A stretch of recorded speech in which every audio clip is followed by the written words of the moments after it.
Hey, congratulations. If you've made it this far, that means you've graduated from med school. So today I'm going to introduce you to Dr. Amazon and our hospital philosophy in which we attend and diagnose and actually cure our various patients that come into our ward.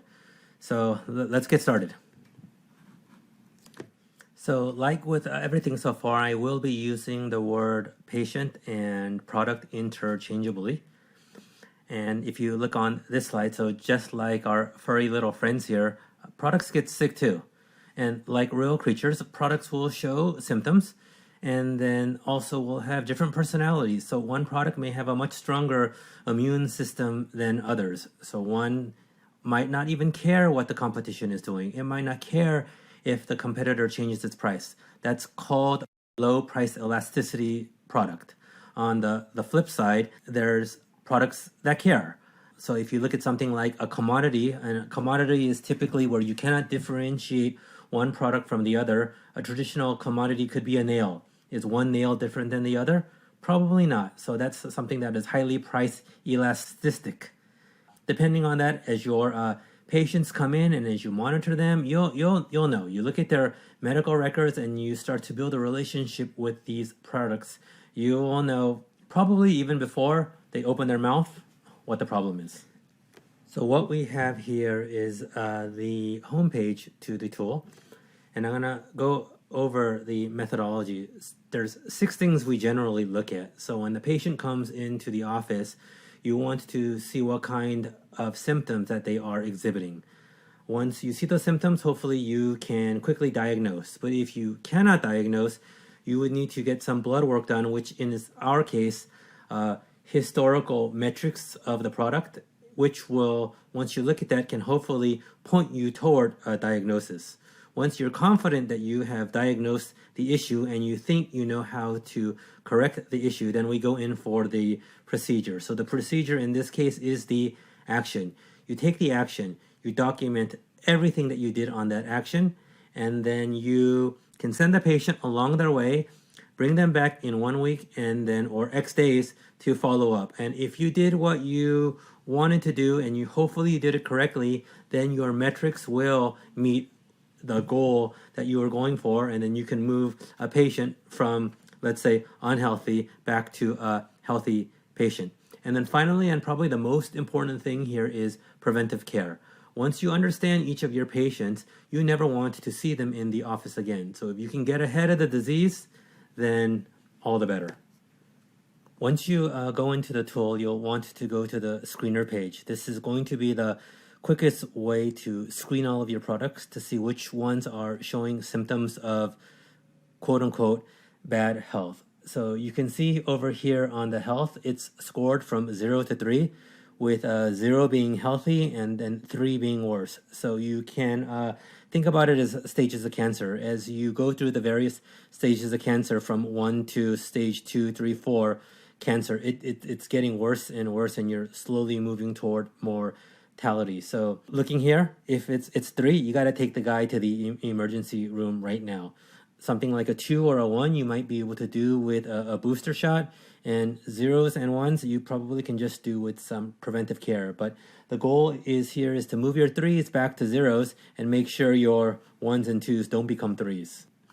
I'm going to jump to diagnose here.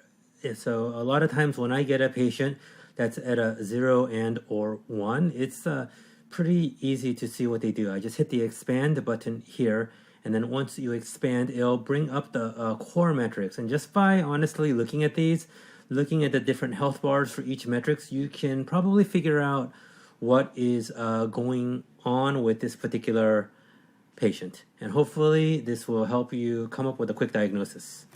In the case you cannot figure out what's going on by looking at the metrics, the other thing you can do is hit the Notes tab. This will bring up the patient's medical record, and then you will be able to see everything we've ever tried with this particular product, every single test, which metrics we've measured in the past, how we were able to change them, who the competitors are, which keywords that he likes to rank for, where he tends to be. So when you write this, you may not be the next doctor that looks at the patient. So leave your notes very thorough so that when the next guy looks at this, he can pick up exactly where you left off. I'm jumping to blood work now, which is just historical metrics of a product and or patient. So obviously level 3 is the worst. You need to pull their blood work historicals immediately. And then honestly, any patient that leaves your office too, you should have their blood work ran as well.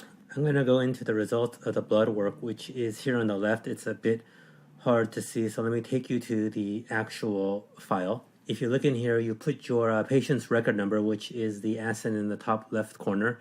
And how the blood work looks is that for every single day, you have in reverse chronological order the events. So you can see we have yes events, we have no events, green is good, red is bad. If you look at the particular day, the sales drop, let's say that it was Saturday the 6th, you look at all the events that happened on that day, and then hopefully based upon that, you can come up with a diagnosis.